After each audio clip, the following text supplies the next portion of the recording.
Magandang araw. Iyon, dahil walang pasok ngayon, kailangan natin mag-isip kung anong pwede natin gawin sa bahay. Katulad ng magpunas dito at magpunas doon.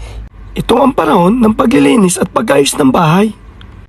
Nung bata pa ako, kala ko pag nasa abroad, masarap, maraming pera, at puro pasyal. Ngayon, nararanasan ko na lahat. At ang lahat pa lang yon ay pawang fake news laang. Ang totoo pala, wala tayong gagawin kundi magtrabaho. Pero ayos lang, mas maraming trabaho. Mas mabilis, lumilipas ang mga araw. Ano pa lilinisin? Ang dami ka pang sipag. Joke lang. Joke lang, di na kayo mabiro. Sipagan lang natin araw-araw at di natin mapapansin na taon na naman ang lumilipas. Kakayanin natin lahat ng pagsubok para sa pamilya. Kaya hindi usong sumuko. Laban lang ng laban.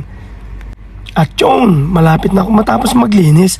Kaya ang gawin ko ngayon, magpupunas na ako ng sahig. Oh, hinay-hinay lang, Chong. Ang kasukasuhan mo, baka sumakit. Medyo bata ka pa naman. Alam mo na, nagkakaedad. Ingatan ang sarili. O ay siya, hanggang sa muli. Salamat sa panonood.